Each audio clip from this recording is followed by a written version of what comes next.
இயேசு உங்களை நேசிக்கிறார். பிரியமானவர்களே, இந்த நாளில் ஆண்டவர் நம்மளோடு பேசும்படியாய் வேதத்திலிருந்து 2 வசனங்களை கூட வாசித்து ஆண்டவர் நமக்கு கற்றுக் கொடுக்கக்கூடிய ஆண்டவர் நம்மளோடு பேசுகிற காரியத்தை பார்ப்போம். அது ஏசாயா தீர்க்கதரிசியின் புஸ்தகம் 58வது அதிகாரம் 13வது வசனம் 14வது வசனம் எப்படியாக சொல்லுகிறது? என் பரிசுத்த நாளாகிய ஓய்வு நாளிலே உனக்கு இஷ்டமானதை செய்யாதபடி உன் காலை விலக்கி உன் வழிகளின்படி நடவாமலும் உனக்கு இஷ்டமானதை செய்யாமலும் உன் சொந்த பேச்சை பேசாமலும் இருந்து ஓய்வு நாளை மனமகிழ்ச்சி நாள் என்றும் கர்த்தருடைய பரிசுத்த நாளாய் மகிமையுள்ள நாள் என்றும் சொல்லி அதை மகிமையாக எண்ணுவாயானால் அப்பொழுது கர்த்தரில் மனமகிழ்ச்சியாய் இருப்பாய். பூமியில் உயர்ந்த இடங்களில் உன்னை ஏறி இருக்கும்படி பண்ணி உன் தகப்பனாகிய யாக்கோப்புடைய சுதந்திரத்தால் உன்னை போஷிப்பேன். கர்த்தருடைய வாய் இதை சொல்லிற்று. பிரியமானவர்களே, அப்பொழுது கர்த்தரில் மனமகிழ்ச்சியாயிருப்பாய். பூமியில் உயர்ந்த இடங்களில் உன்னை ஏறி இருக்கும்படி பண்ணி உன் தகப்பனாகிய யாக்கோப்புடைய சுதந்திரத்தால் உன்னை போஷிப்பேன். கர்த்தருடைய வாய் இதை சொல்லிற்று. பிரியமானவர்களே, நேரங்களில் ஓய்வு நாளை பரிசுத்தமாய் ஆசரிப்பாயாக இந்த கற்பனையில் ஒரு காரியம் என்பதை நாம் அறிந்திருக்கிறோம். ஆனால் பரிசுத்தமாய் ஆசரிப்பாயாக என்று ஆண்டவர் சொல்லிட்டார். பாருங்க, அவர் சொல்றாரு, உன் சொந்த பேச்ச பேசாம உன் இஷ்டமானபடி நடக்காதபடி செய்யாதபடி உன் காலை விலக்கி உன் வழிகளின்படி நடவாமல் உனக்கு இஷ்டமானதை செய்யாமலும் உன் சொந்த பேச்சை பேசாமல் இருந்து ஓய்வு நாளை மனமகிழ்ச்சி நாள் என்றும் கர்த்தருடைய பரிசுத்த நாளை மகிமையுள்ள நாள் என்று சொல்லி அதை மகிமையாக எண்ணுவாயானால் இந்த நாளை எப்படி எண்ணணுமா? மகிமையா எண்ணணும் அப்படின்னு சொல்றார். தேவையற்ற பேச்சுகளை விடு. அன்னைக்கு வேற எந்த காரியத்தையும் செய்யாத. ஆண்டவருடைய பரிசுத்த நாளே அது பரிசுத்தம். அன்னைக்கு ஆலயத்துக்கு போகாதபடிக்கு வீட்டில் உட்கார்ந்து இருந்தோம் அப்படின்னு சொன்னா ஆண்டவர் ஆசீர்வதிக்கவே முடியாது. பாருங்க, பரிசுத்த நாளை எப்படி பழைய சோறு அடுப்பு பழைய ஏற்பாட்டின் காலத்துல உன் அடுப்பை கூட பத்த வைக்க கூடாதுன்னு சொல்லியிருக்காரு. புதிய ஏற்பாட்டின் காலத்துல ஆண்டவர் ஒரு மாடு ஒரு இதுல விழுந்துச்சுன்னா அதை ஹெல்ப் பண்ண மாட்டேயா அப்படின்னு சொல்லி கேட்கிறாரு. பார்த்தீங்களா, ஓய்வு நாள்ல குணமாக்குறதுக்கு ஆண்டவருக்கு அவர்கள் சொல்லுகிற அந்த காரியத்து நிமித்தமா ஆண்டவர் சொல்லுகிறார். அதை பயன்படுத்தி அநேகமா நம்ம என்ன செய்யணும், ஞாயிற்றுக்கிழமை ஆலயத்துக்கு போய்விட்டு அநேக காரியங்களை செய்து கொண்டு இருக்கிறோம். ஆனா ஆண்டவருக்கு அவர் சொல்றாரு, நீ பரிசுத்தமான இந்த நாளை, இந்த மனமகிழ்ச்சி நாளை, இந்த ஓய்வு நாளை நீ எனக்காக நீ பயன்படுத்துவையானால் நீ மனமகிழ்ச்சி நாள்ல ஒரு சொந்த பேச்சை பேசாதபடிக்கு நீ ஆலயத்துக்கு போய் தேவ சமூகத்துல உன்னால எவ்வளவு நேரம் உட்கார்ந்து ஆராதிக்க முடியுமோ ஆராதித்து ஆண்டவருக்கு கொடுக்க வேண்டிய நேரத்தை நீ சரியாய் கொடுத்து விட்டு பின்பதாய் வந்து நீ வீட்டுல தேவையற்ற காரியங்கள் சினிமா பார்க்காத, உன் தேவையற்ற காரிய இடத்துக்கு தியேட்டருக்கு போவத டிவி பார்க்காத, தேவ பிரசன்னத்துல வீட்டுல பிள்ளைகளோடு அமர்ந்துரு.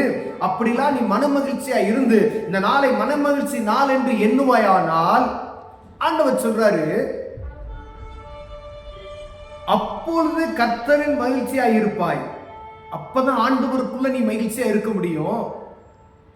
பூமியில் உயர்ந்த இடங்களில் உன்னை ஏறி இருக்கப்படி நீ எதிர்பார்க்கிற இந்த நாளை ஆண்டவருக்குன்ற அந்த நாளை சரியா நம்ம பயன்படுத்தணும்னா ஆண்டவர் சொல்றாரு, நீங்க எதிர்பார்க்கிற ஒரு எதிர்பார்ப்பு அல்ல.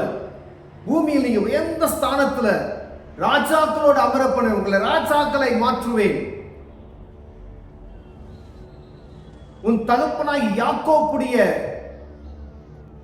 சுதந்திரத்தாய் உன்னை போஷிப்பேன் என்று கர்த்தருடைய வாய் இதை சொல்லிட்டு என்று சொல்லுகிறார். மனமகிழ்ச்சினால நம்ம அசால்ட்டா எடுத்துக்கிறோம். காலையில் சர்ச்சுக்கு போறதுக்கே லேட்டு பண்ணி பிள்ளைகள் நிமித்தமாய் யாராவது ஒருத்தர் குடும்பத்துல நமக்கு ஆலயத்துக்கு போவதற்கு எவ்வளவு தடையா இருக்கிறோம் பார்த்தீங்கன்னா. உங்க வாலிப பிள்ளைகள்கிட்ட நீங்க சொல்லணும், வாலிப மகனே வாலிப மகளே, நீங்க ஆலயத்துக்கு போவதற்கு நீங்க தாமதம் பண்ணி கொண்டு இருப்பீர்கள். ஆனால் ஆண்டவர் உங்களோடு பேசுகிறார். ஒவ்வொரு கணவன் மனைவியோடு பிள்ளைகளோடு தகப்பன்மார்களோடு ஆண்டோடைய நாளை பரிசுத்தமான இந்த ஓய்வு நாளை அனுசரிக்காதபடி அந்த நாள்ல அசதியா இருப்போமே, கரெக்டான நேரத்துக்கு ஆலயத்துக்கு போகாம தூங்கி கொண்டு இருப்போமே. ஆனால் ஆண்டவர் சொல்கிறார், அந்த ஒரு ஆசீர்வாதத்தை நீ பார்க்க முடியாது. நீ அதை மாறாக ஆண்டவருடைய பரிசுத்த நாளை, அது மன மகிழ்ச்சி நாள் என்று எண்ணி உன் சொந்த பேச்ச பேசாம ஆண்டவருக்கு அந்த நாளை நீ கொடுப்பையானால், அப்படி நீ கொடுத்து பாரு.